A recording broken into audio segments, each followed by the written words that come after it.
এয়া চাওক এইটো বৰাগাহাই মন্দিৰ গেটত হয় এইটো দকমকাৰ চহৰৰ পৰা প্ৰায় দক্ষিণ চাইড দকমকা চহৰৰ পৰা প্ৰায় 1 কিলোমিটাৰ 1.5 কিলোমিটাৰ দূৰত্ব হ'ব এটা চাওক মই গৈ আছোঁ আপোনালোকক দেখুৱাম ভালকে এইটো হৈছে বুঢ়াগোহাঁই মন্দিৰ বুঢ়াগোহাঁই নামে হয় কিন্তু শিৱ মন্দিৰ হয় এইটোৱে মন্দিৰ চাওক আপোনালোকে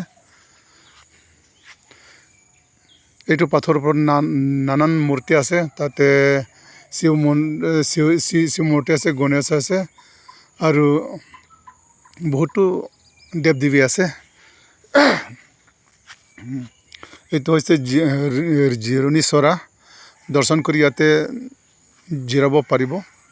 তো মই গৈছোঁ এইটোৱে মন্দিৰ শিৱ মন্দিৰ এইটো বুঢ়াগোহাঁই মন্দিৰ এইটো চাওক মই এতিয়া ভিতৰত প্ৰৱেশ কৰি আছে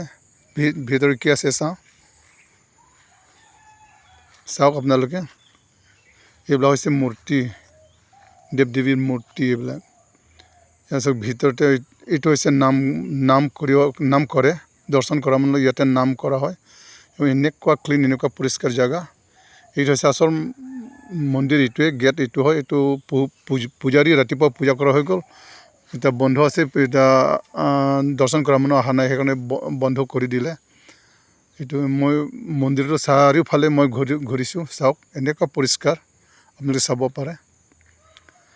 বেৰাত ভগৱানৰ ছবিবিলাক আঁৰি থৈছে মই চাৰিওফালে ঘূৰি দিলোঁ চাওক আপোনালোকে এনেকুৱা পৰিষ্কাৰ জেগা এনেকুৱা পৰিষ্কাৰ মন্দিৰ আপোনালোকে ভালকৈ চাওক আপোনালোকে সকলোৱে দৰ্শন কৰিবলৈ আহিব পাৰে দকমকাৰ দক্ষিণ চাইড হয় দকমকাৰ পৰা প্ৰায় 1.5 কিলোমিটাৰ দূৰ এইটোৱে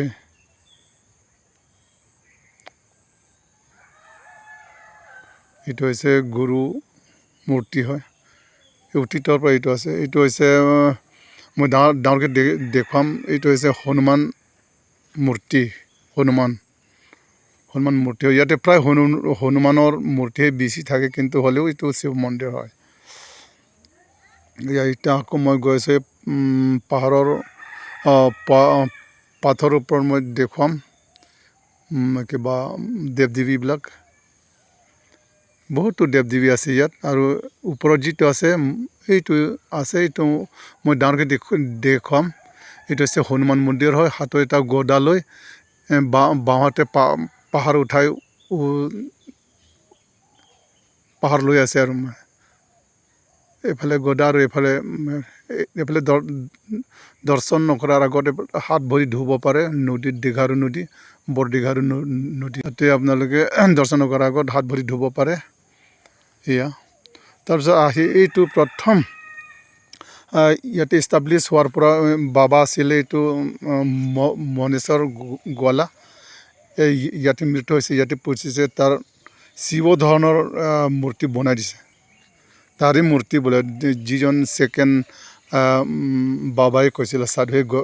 কৈছিলে তাৰে মূৰ্তিয়ে হয় বোলে কিন্তু সাধু শিৱ ধৰণৰ বনাইছে একেটাই মূৰ্তি সেইটোৱে তেওঁৰ কিবা মৈদাম হয় ধন্যবাদ